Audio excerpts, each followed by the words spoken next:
Orlando Halloween Hornets!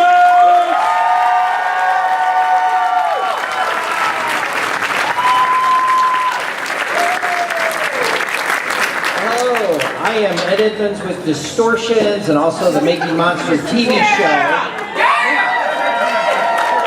You know, Marsh and I have experienced a lot, done a lot over the last 36 years, but it's pretty darn puny compared to Universal Studios. And so this is a team with the Halloween Horror Nights, been doing it for 25 years, which is amazing in and of itself. And so, according to the print, it's the twisted minds of the art and design creative team. So here they are. This is Rick Spencer. Good to see. I see some old friends. I see some new friends. And for any of you who don't know us, well, hopefully you'll get to know us a little bit better today, and you'll come and visit us on this year's 25th anniversary of Halloween Horror Nights. So I'm going to let these gentlemen introduce themselves and tell you a little bit about what they do, and then we're going to take some Q&A. Yo, can you hear me? Back there. Still folks coming in. I am Manuel Cordero. I am a scenic designer, or set designer. Our role as designers is mainly the one of the art director that you see in film and television for the Halloween Horror Nights project. And my role is to work with the haunted houses, pretty much. There's another gentleman, his name is David Hughes, who's not here with us, but he's also one of the lead scenic designers.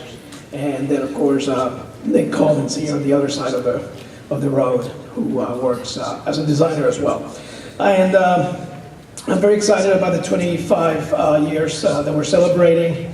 I hope that you guys all go and check it out, because it just gets better every single year. It's an outstanding project, as you know, and I'm very happy to be part of it. And here's Mike Ayala. Hello.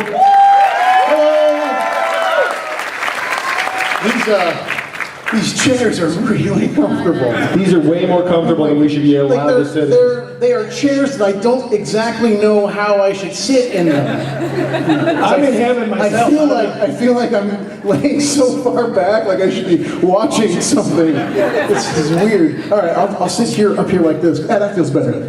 Yes, that feels better. Hi, I am Michael Aiello. I am Director of Creative Development for Universal Orlando Entertainment, which means our team is responsible for all of the live shows, live performances, marquee events that happen at Universal Orlando, with one of those things being Halloween Horror Nights. So you know about it. Great, cool. As everyone said, this is our 25th anniversary for the event. I have not been creating the event for 25 years. My role started around 2002, which was my first year writing Bill and Ted's Excellent Halloween Adventure. That was fun. But I came to the event every single year. Fright Nights, through the first year I was actually a character in the event. I was a character in 1997 in a maze called Hotel Hell. Oh, yeah! I popped out of a washing machine 88 times an hour, and I loved it. And that's kind of where I caught the bug of Halloween Horror Nights, wanting to work the event in any capacity as possible. I did Chainsaw Drill Team for a year or two. I was the captain of the Frightanic. It was awesome. I was in, they had the wheel and everything, and they had, rain and things behind me, and I'm screaming, "Near, far, wherever you are," at the top of my lungs. I got in trouble for that. But it was awesome. And then in 2002, I was given the privilege of co-writing Bill and Ted's Excellent Halloween Adventure, and that was kind of my way into the creative side of Halloween Horror Nights. From that year on, I did Bill and Ted from 2002 until 2010. Wrote and directed the show in 2010, but in between there, creating a lot of the mazes from 2005 until present day, helping the team create some of the amazing mazes and street experiences that we have at the event. It's an awesome gig. and I love every single minute of it, and I love all these guys up here, and the hundreds of people that work on the event year after year that aren't up here with us. They deserve just as much accolade and praise because they work so damn hard on that event. So many designers and prop builders and makeup artists and lighting specialists and you name it. I mean, it is an army of people that put this event on year after year. It's a year-round process. We start as soon as the event closes. Actually, before the event closes, we're already creating the next year's event, or we're getting things rolling for the next year. So it is an awesome cycle that we go through every single year, putting this thing on for the amazing people who attended every single year. So thank you for being here. I'll pass it over here to my good friend, Mr. Michael Burnett. How you doing, Mike? Hi everybody, my name is Michael Burnett. I'm the makeup designer for Universal Orlando. I started back in Cal. I grew up in California, so I've been a huge fan of Universal since I was a kid. I got into this through the horror movies. You know, of course, Frankenstein and The Mummy and The Wolfman, all that inspired me. I started working in Universal Hollywood, so this will be, I started working in Universal Hollywood in 1985, so it's been 30 years now for me with Universal. And this will be my 12th Halloween in Orlando.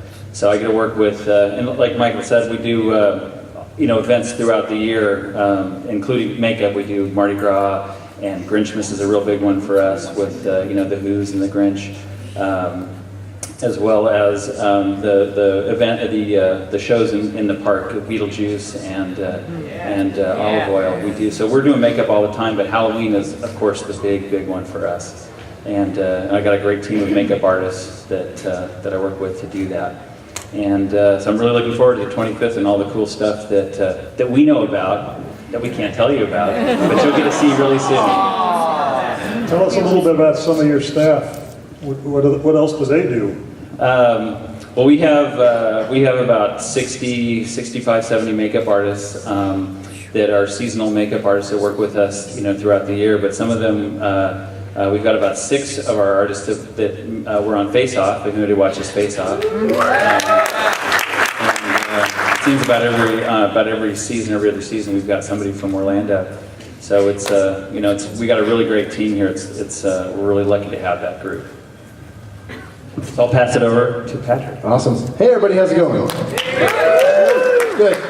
These chairs are far more comfortable than we should be allowed to sit in. I'm Patrick Braillard. I'm one of the show directors from Creative Development in Mike's group, and one of my jobs is to create the mazes for Halloween Horror Nights. Working with the set designers and all of the amazing people in the art and design department within the entertainment division is a dream come true. It's literally the best job on the planet. I have been working with Horror Nights in particular since 2007. I was a performance captain for the Streets.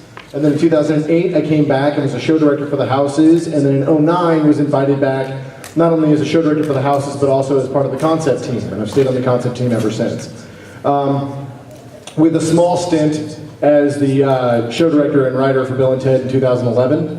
I'm the only show director and writer to ever do it for 1 year, so I'm the answer to a trivia question. It's true. It's very, very true. It's true. I was gracefully asked not back. And that's okay. That's okay. Because it allowed me to come back to the Houses, which is a blast. As far as... that man has 12 years. I have 1. No, but what Mike said couldn't ring more true. He said there's literally hundreds, if not thousands, of people that work on this event, and it's true. Horror Night starts as a very small thing. It starts with 3, 4, 5 people in a room for weeks on end, batting around ideas and putting things on paper, note cards, people yelling at each other, screaming, lots of food. And then it eventually works its way through the design process and collaboration process until finally every single person working at Universal Orlando, at some way, shape, or form, has their hands in Halloween. Everybody works Horror Nights. It doesn't matter if they are working during the day, doing direct sales for Horror Nights, or they're popping out of a washing machine 88 times an hour. I mean, it really is a property-wide event. And it always boggles my mind as being somebody who gets the opportunity and the honor to work with these people that that's not all we do. We do Horror Nights, but there are so many other things that we do as far as the marquee events throughout the course of the year, and yet the pace never slows down, and we're still able to deliver a quality product, or at least we've delivered 24 quality products. We'll see about this year. But I want to pass the mic off to Nick Collins. Hey guys, I'm Nick. Sorry for everybody over there. You're really not missing anything. I have more of a face for radio. That's why I work at the set design. My name is Nick Collins. I'm one of the scenic designers with the art design team. I've been designing for Universal for 5 years now. I've worked with every major theme park company in the country and decided to quit messing around with everybody and come work with the best. So just really, really stoked to be a designer with these guys. Every day I'm just in awe that I get to work with people who are the absolute best at what they do. And it also is cool that 10 months out of the year, at any point, I could be talking about, well, what would the blood look like if it was on that side of the wall? Well, what about over here? Wouldn't this rust be falling here? So it's a really good first world problem to have. But just really thrilled to be here and excited to talk to you guys and come out to 25. It's going to be really cool. And last but not least, I call him Dad, but Rick Spencer. That's right, I am his dad. At least on stage. We've been in plays together where I play his dad, and he was an awful son to me. He drove me to drink. Actually, TJ and I worked together with the legendary Truth folks out of Princeton to test emerging technologies. So we're always constantly looking at new ways to tell stories through technology that you might not be too familiar with yet, but for those of you who were with us last year, you saw we tried some new things. You got to speak to a ghost for the first time through a tablet, and we have some exciting stuff that we're experimenting with this year. I think the best thing, though, I know everybody wants to know a little bit about what this year is going to be, and I think Mike Aiello can tell us a little bit more than I can. About this year? Yeah. Absolutely not. October, right? That's a loaded question, Rick. October. It's going to happen in October, well, September.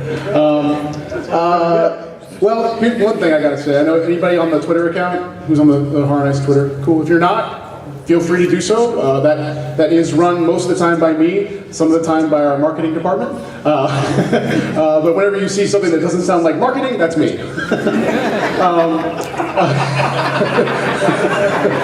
I do love the retweets of "Stop spamming." I do love those. But if you've been on the Twitter feed, you've seen some things kind of happening over the last 24 hours. Some popcorn boxes going out and some weird lettering and bits of website links and things like that I think eventually pointed to there's a corridor, I think, picture that's out there right now of a corridor. One thing I have to state, unfortunately, I had things to show via screens that are up here that obviously are not intended for any sort of use, because I cannot hook up my laptop to any of this. Who knew? So unfortunately, the things, some of the videos I had planned to show, I can't show. I know. I'm sorry. Because I know I said we got the Cindy video we were going to show, and but unfortunately, I cannot. But I do still have the concept for an icon that never saw the light of day that I don't think anyone really knows about. Does anyone know what I'm talking about? Eddie. Not Eddie, no. Not Cindy, no. This is a concept by the name of, it was called Crow. It was a two-page draft that I wrote in December of 2007 that would have connected Carnival of Carnage to the next year's event. But that year became Bloody Mary instead.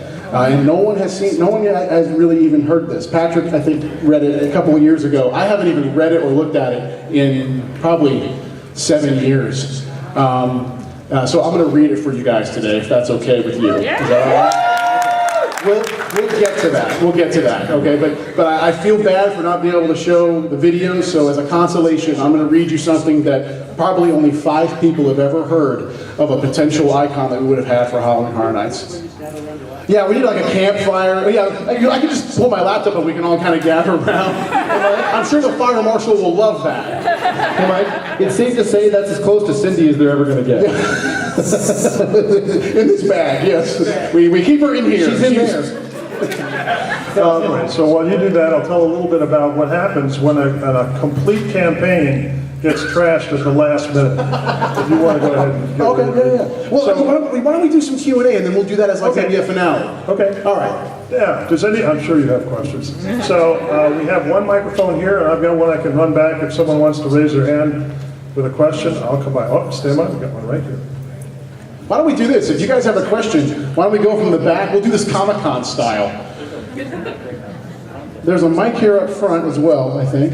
There's a mic right there. If you've got a question, why don't you line up at that mic, and then we'll do it that way. That'll be efficient, and we'll be able to get to as many people as possible. Does that mean I can sit on the stage? You can sit in the comfy chair, Rick. Is that mic on? Yes. Yes! That works! It works!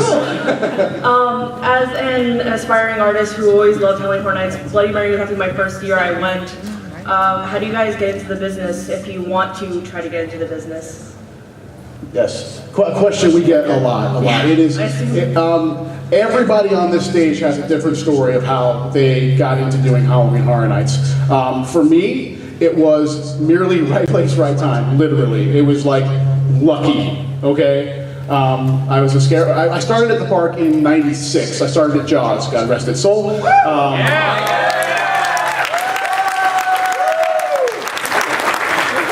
We're coming home. I still know the entire thing. I know the entire thing. I was in Ride and Show for the first 2 years of my career at Universal. I worked at Nickelodeon for a little while. I basically was told by my supervisor, "You're changing the script too much. I don't want to fire you. Please go audition for entertainment."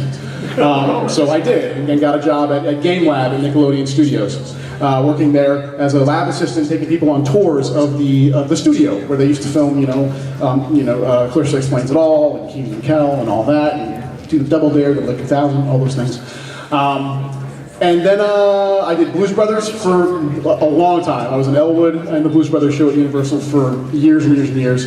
And then being a scare actor kind of, again, caught the bug. And I wrote a script out one day for Bill and Ted on my breaks. And this was back when we could actually accept things from people, which we're not allowed to do anymore. But this was before that time. I basically just handed a script to a show director at the time. His name is Michael Roddy. I'm sure he's a really cool guy. Good friend of mine to this day. We are brothers from another mother. Handed him this Bill and Ted script and said, "Hey, if you like it, great. If you don't, throw it away. It doesn't matter. I can't do anything with it. So here, please take these thoughts." And about a week later, I got a call in my green room at Blues Brothers saying he wanted me to come in for about 6 hours and help him write the last half of the 2001 show. And I came in and did it. And it was awesome. And then Michael Roddy moved away from Universal to pursue other things. And I was the only one in the books next to the Bill and Ted line in the budget. So they called me and a guy named Kenny Bobble and said, "Hey, we want to bring you back in to write Bill and Ted again." "Oh yeah, which part?" "The whole thing." And that was it. That was literally it, because my name was still on the books from the year prior for 6 hours. And that was my in at art and design. It was how I made all these wonderful friends and just grew in art and design. It's just writing Bill and Ted and said, "Hey, let me take a crack writing a maze." And in 2005, for the 2006 year, the Sweet 16 year, I developed half of the mazes. Roddy was back at that point and wrote the other half of the mazes. And it just was this kind of progression, but it was lucky, and everybody else has a different story, What specifically are you interested in? The design portion of the mazes itself. Like the scenic part? Yeah. Yeah, I can talk a little about the way to, like in my case, I ran into Halloween Horror Nights out of practicing my career as a set designer. And what a wonderful thing that happened, right? But prior to that, I had worked on TV, film, theater. I have a theater background, and I studied set design, both got my bachelor's and master's in it. So I'm a little more of a traditional a professional in that I did all those things that your parents tell you that you should do. You know, you have to go to school and you got to do that, and I did. But I wanted to put them into practice. You know, it's not only training that it's going to get you there, but you have to be proactive. You have to know where you're going to be.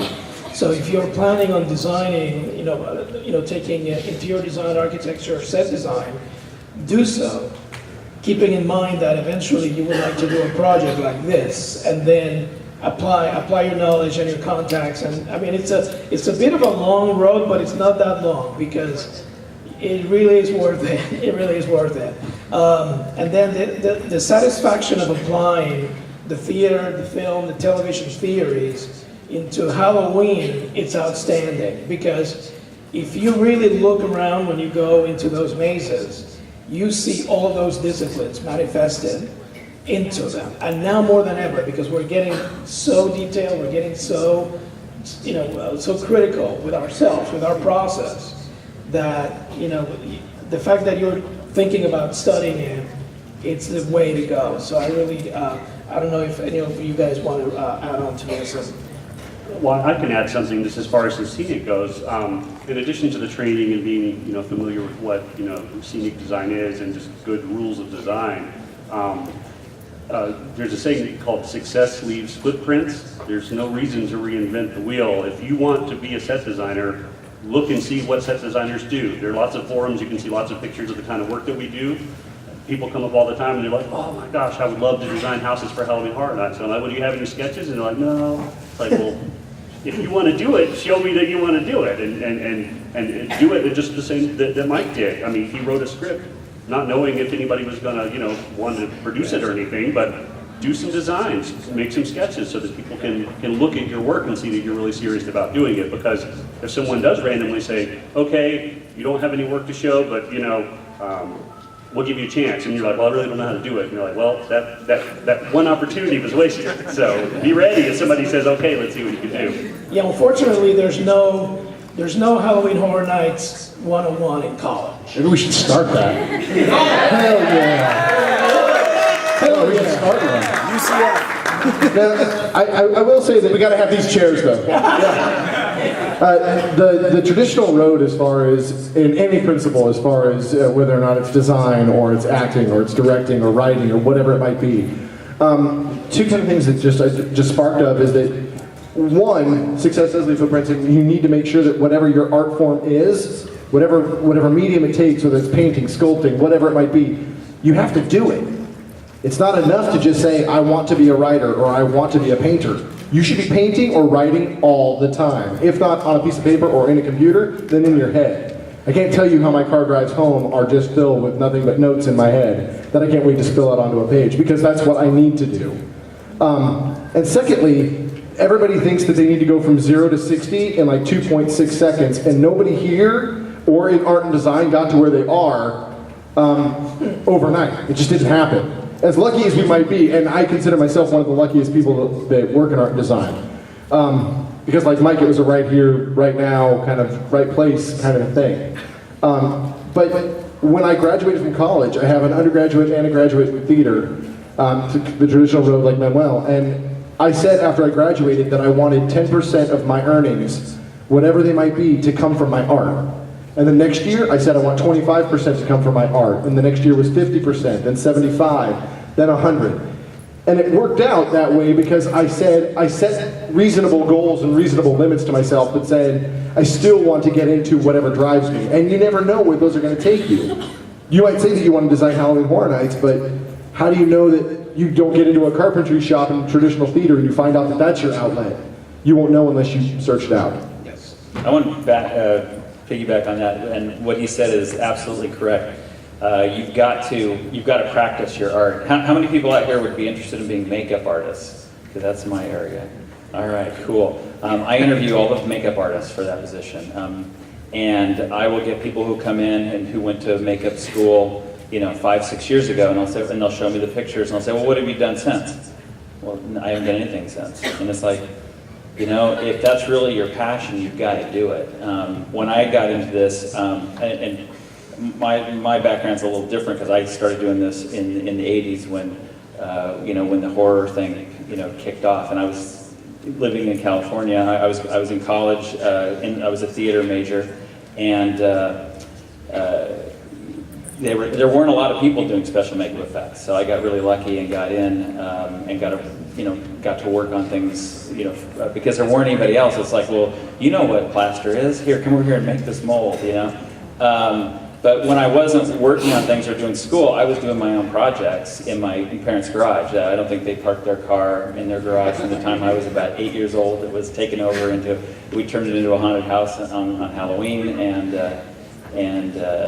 but I was always, if I wasn't doing that, I was working on it. And I've hired a lot of people. In fact, several of the people who are on Face Off, or I know at least one for sure, never was trained, was hired at Universal as a character, got into makeup, and practices it on his own, and is now one of our best makeup artists. So, but if you're not practicing it, you're not going to get better. Let's take another question. Thank you. Thank you so much. Hey, Mike. Everybody. My middle name is Mike. I know you guys have done some houses on video games like Silent Hill and Resident Evil, and you're always looking for varied locations and different characters you can use. But I don't know if you guys have checked out Dark Souls or Bloodborne or anything like that. I play video games all the time. I love them. I have a PS4 and a Wii U, and I have a PS3, and I have a original Wii. And I have a 9-year-old son who I can now have an excuse to play video games with. We don't play Bloodborne together, though, unfortunately. He's a little too young for that. But yeah, as far as the types of content we look at and try and replicate. Because again, for those who has never been to Halloween Horror Nights before? Is there anybody in here? That's okay. You can raise your hand. It's okay. All right. For the 2 people in here. Horror Nights is really, there's been an evolution since the first year to what we're doing now. The first year was Fright Nights. It was a 3-night event, and it was one maze, couple characters, and it was just to be a weekend, to be a test, and it exploded. We kind of have progressions in the event. So there was kind of pre-Icon era, which is from 91 until 99, and then in 2000. Everything changed, and I'll get to your question, I promise. I'm going to take the long way.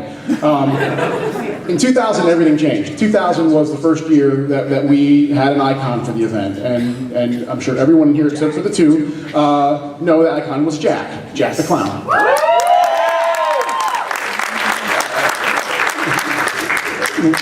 We did not create Jack. No one here in this panel created Jack. Jack was the former art and design people that were brilliant. Kim Grommel, Michael Roddy, several others created Jack, and they literally changed the game for that event.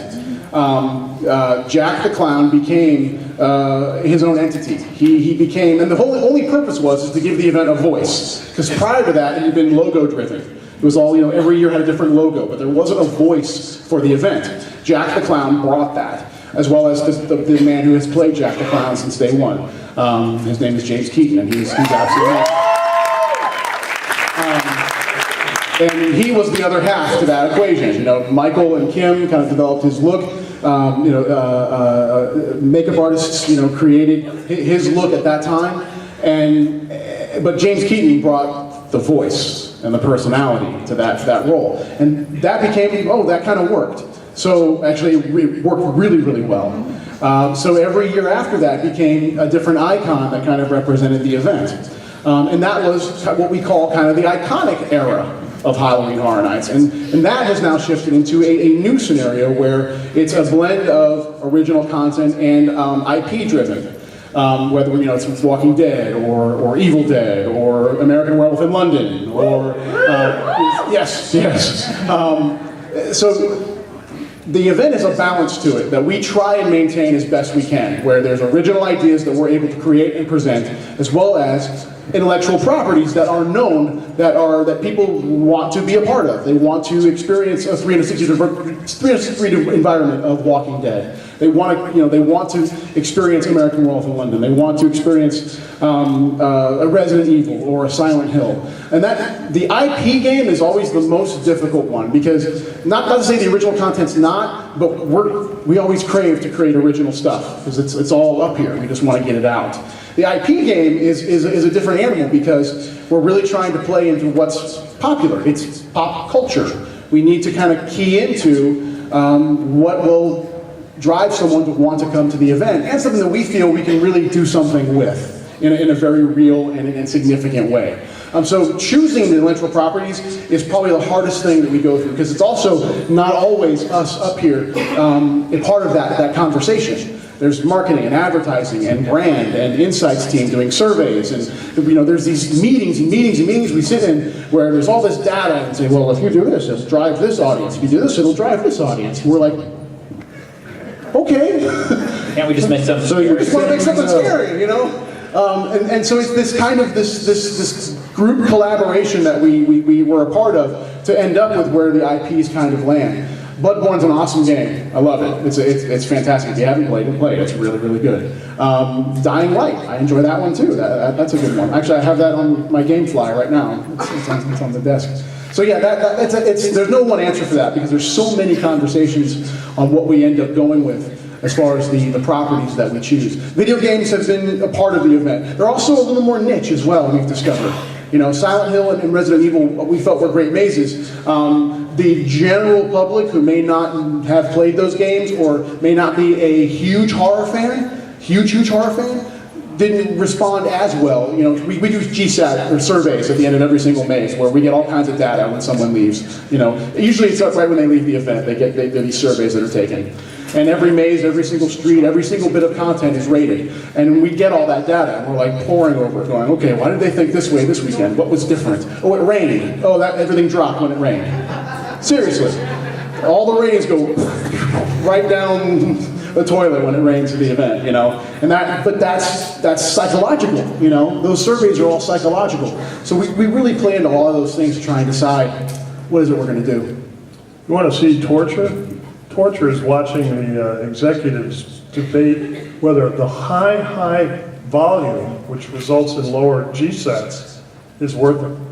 Because they want 40,000 people in the park, but then the GSATs go down. Then they want higher GSATs, which is to put less people in the park. That's torture. GSAT is guest satisfaction survey.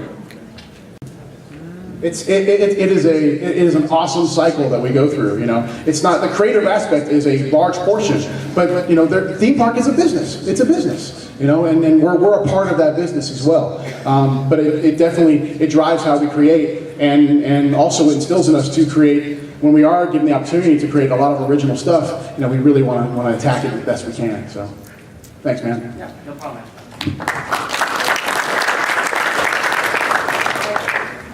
Very simple. My favorite character of all time was missing last year, and that's Rat Lady. That's my all-time favorite. Is she coming back, and what happened to her? Could you repeat that? Yeah, the question was, her all-time favorite character was not a part of the event last year, and that was Rat Lady. Yes, she's been a mainstay every single year, and she wasn't in the event last year. Why? The rats were on strike. She wasn't at the event last year. It was a calculated thing, because sometimes you take things away so that you may be able to bring them back, and they mean something. Is the position open? Is she coming back? Oh, are you asking for a job? They gave you a hint already. What is your experience with rats? You have experience with rats? Okay, well, we hold auditions around the July time frame, typically. It's usually once a week, so you'll see it, I'm sure, on our the audition website Universal has. If rats are your thing, then we might have something for you. All right? Rat Lady doesn't get paid any more than anyone else, but she does get a free tetanus shot. That's an interesting idea. How many people in here are characters or have been characters in the past? Yeah! That's great. The hands that you're looking at right now are the lifeblood of the event. We cannot do what we do without them. Thank you guys. You guys are awesome. I think I owe that guy $20. I'll give you a quick quote that I use all the time from Mr. Aiello, and that is, and we consider you the Uber fans, you are our Uber fans. Mike has always said, if we take care of the Uber fans, the event will take care of itself, and that is absolutely true.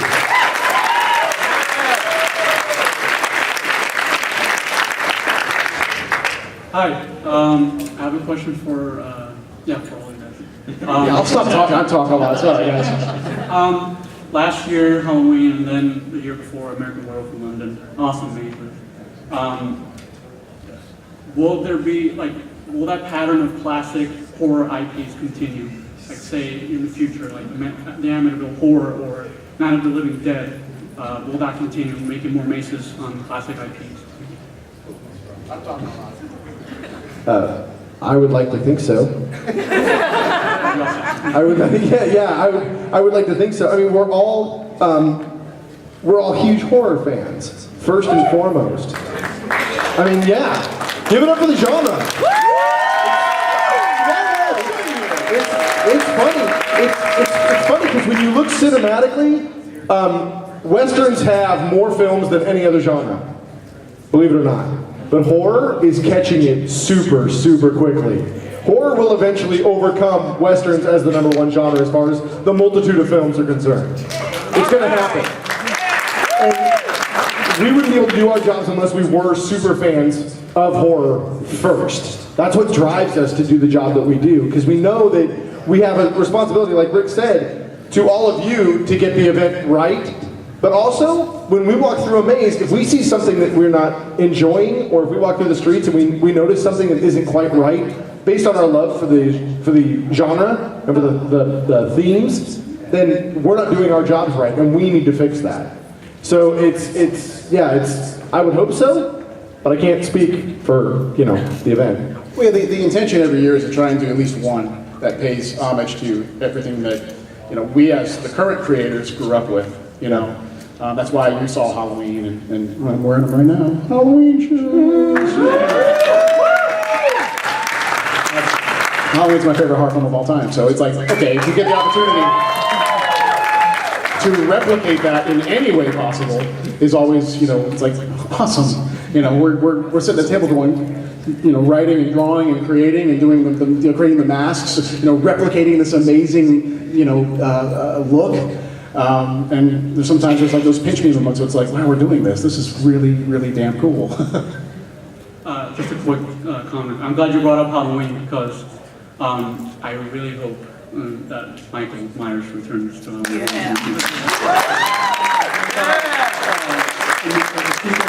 Halloween 2, John Carpenter's Halloween 2, in the hospital, that would be amazing. I know the Season of the Witch. Hold on. Let's put Horror Nights aside for a second. You just brought up Season of the Witch. That is a really great movie. Here's what happened with that. If they just hadn't called it Halloween, it was just called Season of the Witch, everyone would have been like, that's really good. Yeah. If you have never seen it, because it's like, I'm not going to watch it because Michael Myers isn't in it. Well, you're wrong. He is in it. He's on a TV screen in the film, so he is technically in it. Go watch it. If you've never seen it, I'm getting all hyped up here. Seriously, see it. It's a good movie. It's a great story and unique. You don't see that story anywhere else. It's a really cool story. It's the history of Halloween. Absolutely. It's a Halloween's tradition. Where it came from. That's right. Which will tie into what I'm going to read later.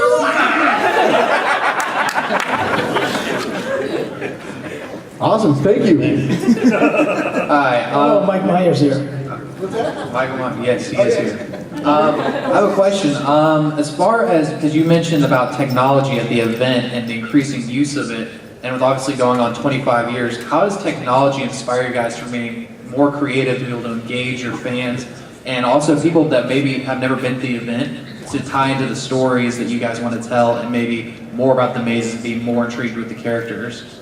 The technology advances has allowed us to create some houses that we wanted to do years ago, but we weren't able to. Something as simple as LED lighting has made the instruments that we have to put in the houses so much lighter and more diverse and variable, so that gives us an advantage. Some of the materials, forever wanted to do a spaceship, and finally in the last few years we've done some of that. So that changes it. We used RFID technology for the Legendary Truth folks who wanted to play. Last year we introduced beacon technology, and we have something even cooler that we're working on now. So we're just keeping an eye on how to use that technology in storytelling, whether it's projection mapping, which these guys put in the streets a few years ago. The Metropolis Tribune building would melt before your eyes. And so, I mean, all that stuff we're keenly aware of. We travel, we look at it, we evaluate it and see how would it apply to this year's event. That also applies to for makeup. We, you know, one of the things that my background is movies. I worked on films mainly for 20 years before I came here, and the cool thing for me, but I've always loved theater, Halloween, movies. And what I love about Universal is that it's a movie, it's a movie studio. So that's what people kind of come to expect, seeing a higher level in the scenic, in the costuming, and in the makeup. And so we try to use the latest technologies that are used in makeup. When silicone, foam latex or latex masks are like the old school, but we use silicones now. Foam rubber latex, prosthetics, contact lenses, teeth. And then a couple of years ago when, American Werewolf, of course, was huge for me, because that's, one of my favorite things. And, we got to do puppets. So the original concept that when it was presented was, some of the way it was written was that we would have guys in suits. And I said, that's not going to really work with this, with the way this puppet works. And we talked about puppets and how it would work, and everybody thought that was a good idea. And then last year we did Aliens. We did Alien vs. Predator, and we did the Aliens as puppets. So we, even in makeup in that area, we're trying to keep that technology. Because if you're used to seeing you go to a movie and you see it in a film. If we just had slip-over masks for everything, I don't think that would work. Awesome, thank you. Those puppets, I can't think of the werewolves as puppets, but they need to be robust. I mean, they are getting used for 2,000 people an hour, 8 hours a day. So, and they were violent. I mean, they were really snapping and so on. So the engineering those so that they would last, that was not easy. Boy, I remember. Go ahead. Hi. Two quick things. One, I was wondering if there's any possibility of bringing House of a Thousand Corpses from Hollywood. The second thing, a number of years ago, there used to be this demonic parade that I really enjoyed, and I was wondering what happened to that, where'd it go? Is there any chance of bringing that back? Say that again? There was this demonic parade years ago. Oh, Festival of the Dead parade. Yeah. All right, well, cool. I'll answer those real quick. I'll see the question I answered earlier, where we always have a catalog of things we want to do, and some things kind of fall off the table. House of Thousand Corpses has been on our list every single year. Hopefully at some point, just like Halloween was on our list for years and years and years, we've wanted to do that maze, and finally last year we were able to. So again, we've got this dream list that we're constantly crossing things off that we're able to do, and it's still there. We just haven't been able to cross that one off yet. Maybe we need to find the perfect recipe for Captain Spaulding's fried chicken. Maybe that's what it is. And the Festival of the Dead parade, a gorgeous parade. That was pre-iconic era. So yeah, that was in the first 9-10 years of the event. Was the Festival of the Dead parade. There are logistical challenges with doing a parade now in the park. There are a lot of people that attend the event now. And to be able to again, the event wasn't attended nearly as well as it was in those first 8 years. You're talking double, almost triple the attendance. So there are a lot of operational challenges that we are constantly investigating to figure out how we can bring something like that to the table again. We're not quite there as far as Horror Nights is concerned. Thank you. Yeah, you're welcome. Good afternoon, gentlemen. I've been going to the event since 2002, and the biggest game changer for me personally was the Legendary Truth, and when that storytelling element came out to the event. And I'm just wondering, 2008 was so immersive and tie-in with the story for that program, for that whole storytelling element.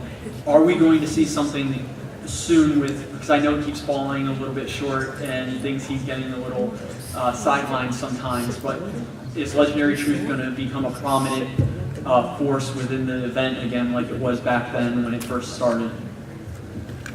I don't know. I'm sorry. I don't know. I mean, obviously we are passionate about Legendary Truth. We love the collective.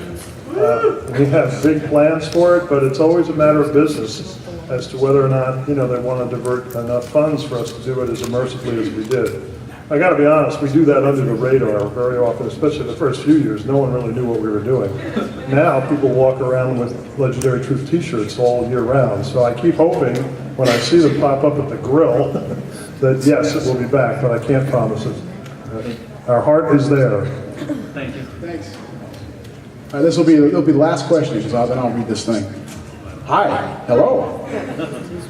This past year with the Bayou of Blood, the human sacrifice had to be scrapped because I think at least partially it was offending people. Do you think that's something that could hinder future years? And if so, how would you prevent it? It's called Halloween Horror Nights.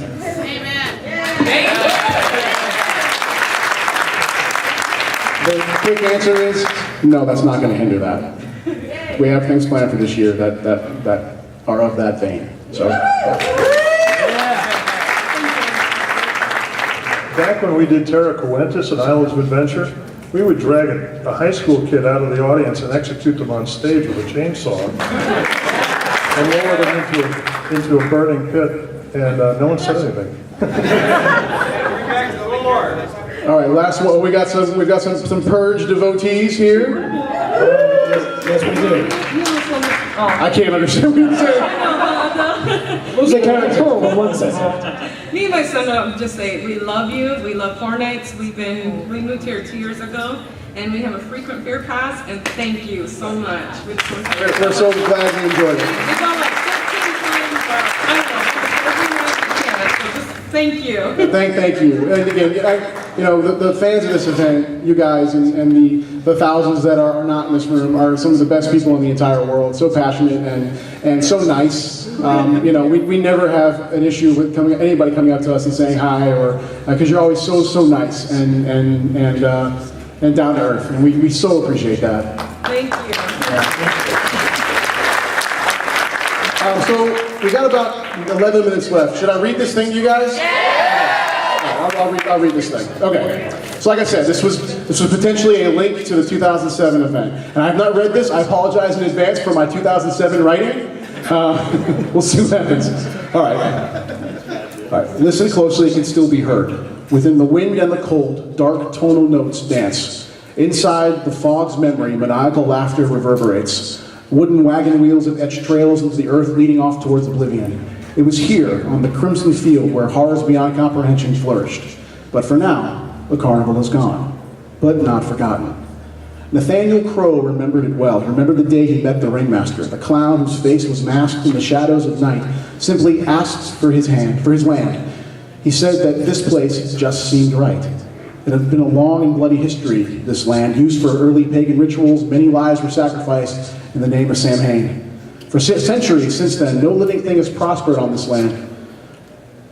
And just prior to Nathaniel owning the property, a number of townspeople burned down the funeral home of a murderous, grave-robbing caretaker, killing him inside. Now this land serves only as a home to rotting pumpkins sold for $10 a piece by Mr. Nathaniel Crowe. "How's business, Crowe?" the clown said through his mangled teeth. Nathaniel was suddenly struck with the tiniest twinge of fear. "Slow," he responded. "This land is cursed," the clown said. Nathaniel was surprised at the statement, not because he didn't feel that it was true, but it was normally exclaimed as a question.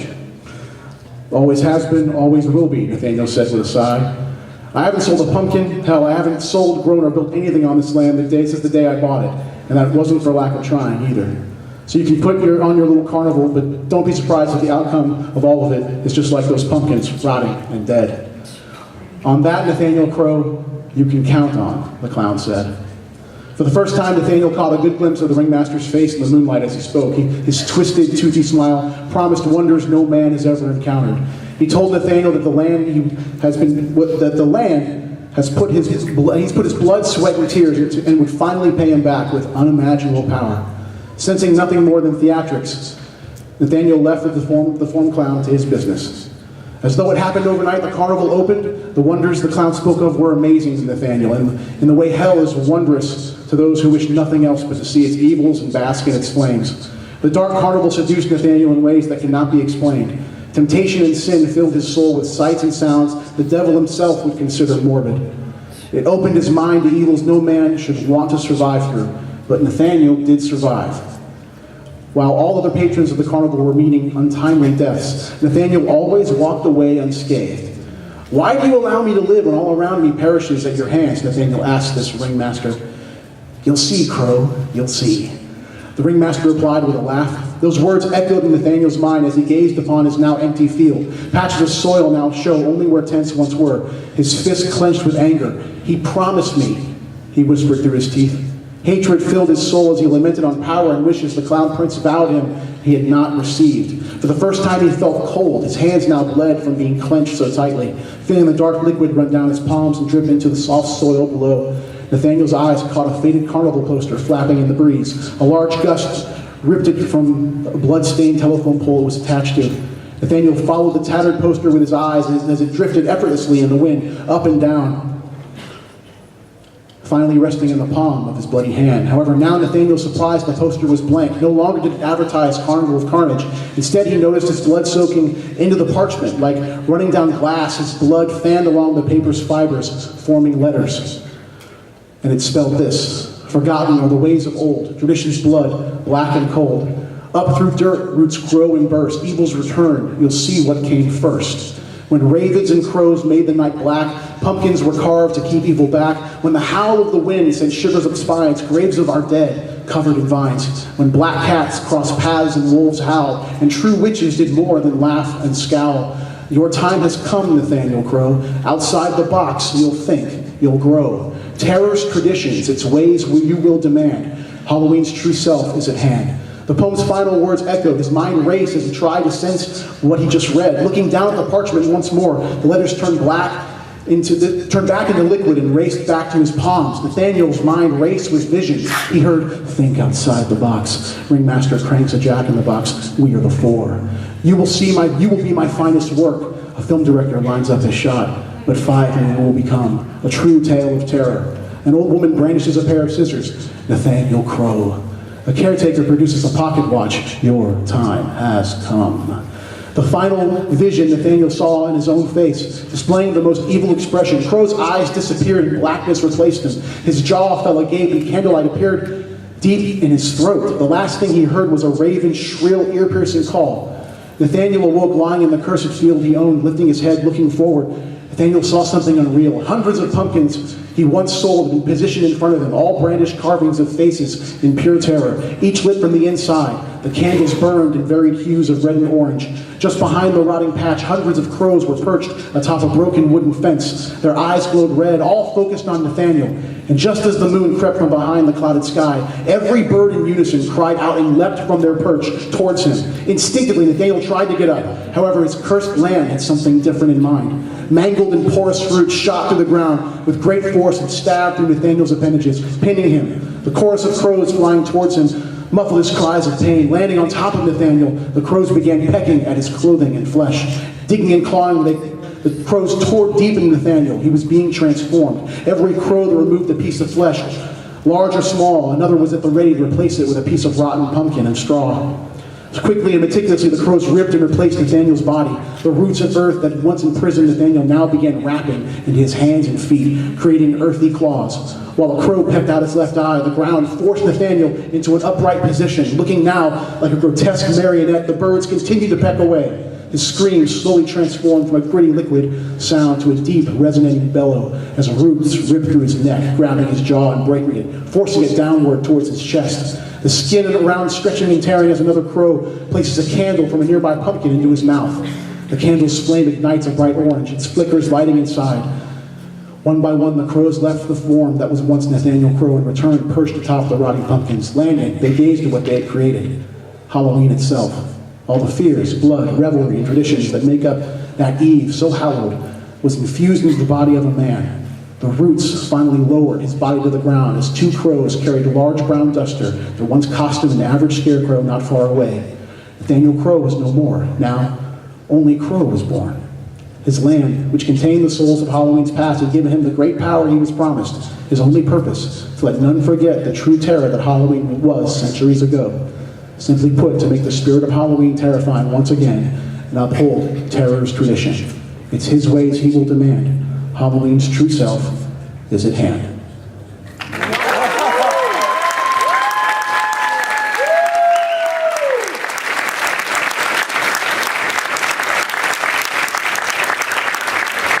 So that's not happening. I appreciate you guys sitting through that. That was cool. That was fun to read. One more major announcement, May 19th. May 19th. May 19th. You're going to find out something May 19th. Thank you guys so much for being here. We appreciate it. Happy Halloween, everybody. Production crew here from Universal Orlando's Halloween Horror Nights.